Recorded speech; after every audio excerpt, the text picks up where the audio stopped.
Welcome to our series on financial fair play. Sit tight as we take you through the method and the madness of the financial laws that have changed the European football landscape. UEFA FFP, as we will refer to it, has been in the news a lot recently, especially because of the situation surrounding Chelsea and their super spending, as well as Man City and their alleged financial foul play. The reality is that since it was implemented in 2011, FFP has always been a topic of discussion and has never been far from controversy.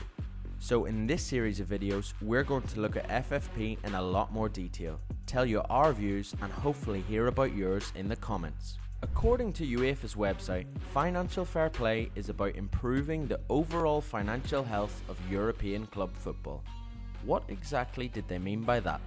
Former UEFA President Michel Platini declared, 50% of clubs are losing money and this is an increasing trend.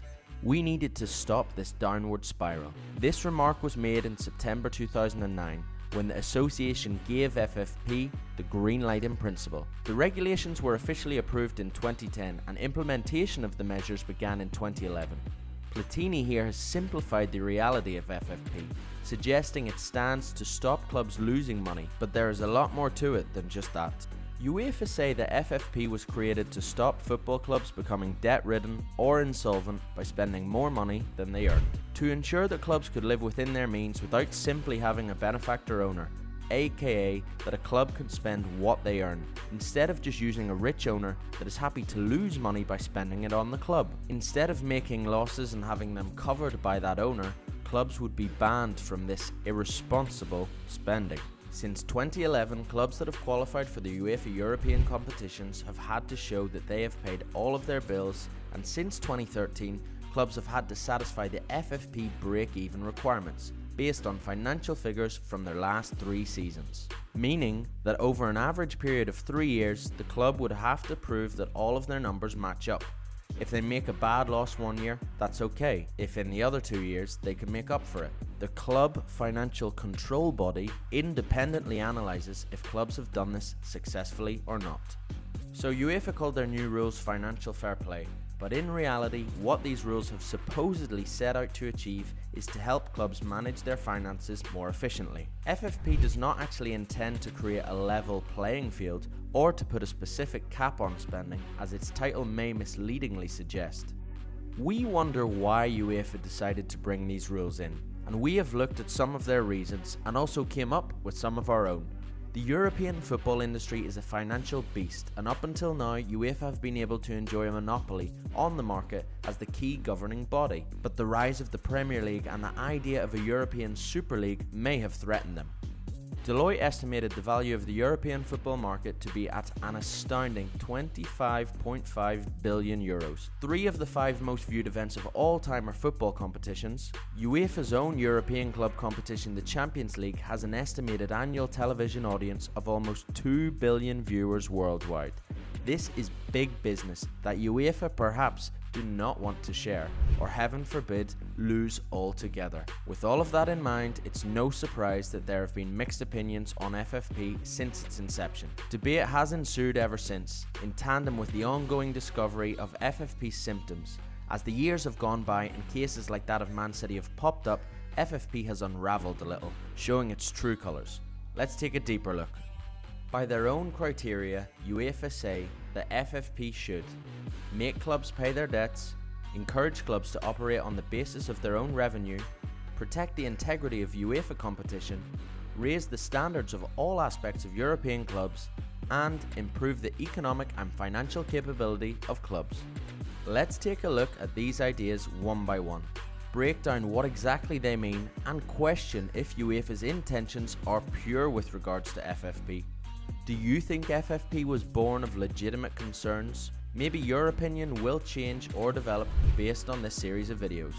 The UEFA Club Licensing Benchmarking Report, financial year ending 2011, illustrated that the deficit of UEFA licensed clubs had increased from €0.6 billion in 2007 to a record high of €1.7 billion in 2011. UEFA determined that despite the economic climate at the time, the main reason for such debt was irresponsible spending by football clubs. Fiorentina of Italy in 2002, Leeds United in 2007, and Scotland's Rangers in 2012, after a decade of misspending, all fell into administration. These clubs have traditionally been some of the biggest and wealthiest in their domestic leagues, and yet they find themselves in a category of many lesser established football clubs that have gone bust as a result of financial issues. For a company to be insolvent means that it is unable to pay its debts and that it essentially is losing money. Clearly this happened with a few football clubs like those mentioned, as well as many smaller clubs with less income.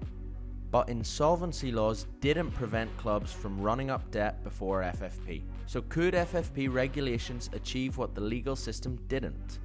Michel Platini said of European clubs, "They have spent more than they have earned and haven't paid their debts. We want to help them." Between 2011, when FFP began, and 2015, those aggregate losses of €1.7 billion decreased by 81% to 323,000. That seems like a pretty monumental shift when you take the numbers as they are, so it's no surprise that UEFA heralded the impact of FFP regulations for this financial improvement. If you look at those numbers, you might agree that FFP clearly gave clubs in general a wake-up call and had a positive impact on their finances. That the seismic shift in numbers from 2011 to 2015 would paint FFP as a success. Living within your means is the basis of accounting, but it hasn't been the basis of football for years now, continued Platini. Leeds United took significant financial gambles to achieve success, but inadvertently imploded after creating a wage bill that they couldn't afford. In 2003, Leeds reported a loss of £49.5 million. It was the largest ever by an English football club before the new age spending of Chelsea and Man City. This unsustainable spending is an example of what UEFA wanted to prevent. Similarly to Leeds, Rangers dug their own grave by way of financial malpractice. In 2003, they reached a net debt of £82 million, an emphatic figure for a Scottish League club in the early 2000s. Rangers had essentially been loaning players money instead of paying them, in order to play the balance sheet and spend their way to success. However, their scheming inevitably resulted in the club going bust. RIP Rangers covered the front pages in Scotland as another once mighty club literally ceased to exist. When UEFA talk about saving clubs from spending their way into insolvency, we tend to associate that safety net with keeping the club in business. But why? If we continue to look at the case of Rangers, not only did their business fail, but Scottish football on the whole suffered. Scotland's Premiership has not and never will be one of the more lucrative European leagues. However, Rangers and fellow Glasgow club Celtic have a rivalry known the world over, and despite Scotland's domestic league being overshadowed by the likes of the Premiership, they are two global entities that bring a lot of money and interest into Scottish football that otherwise wouldn't exist. When Rangers went bust and formed under a new title, they were removed from the top division in Scotland and had to start all over again at the bottom of the Football League. Immediately, the top division's £80 million TV deal with BT Sport collapsed. The Celtic chairman at the time said he believed Rangers' absence cost his club about £10 million per year, and in the first 3 years without Rangers in the top flight, attendances across the league fell every season. This shows how the financial health of one football club can also have a massive impact on the financial health of other clubs in the country or region. Had FFP been around a few years earlier, perhaps the health of Scottish football would never have weakened. Would you agree? And let's consider the football fan.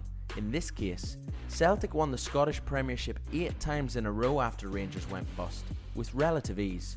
Previously, Rangers and Celtic went toe-to-toe in the title race every season.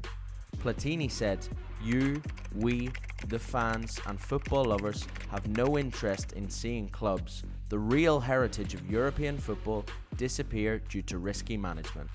But with Rangers' absence, money seeped from Scottish football, as did its status as a competitive league. Would you say that it's correct to encourage clubs to pay their debts and remain solvent? Or maybe you prefer the idea of an owner covering the losses of a club, like Abramovich did at Chelsea when they spent their way to glory in the 2000s, before FFP arrived.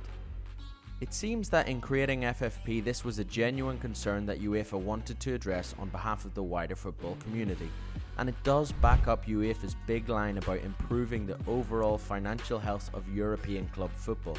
But are you buying this? We think there's a lot to discover below the surface of UEFA's famous financial fair play rule. Tune in to the next video to find out.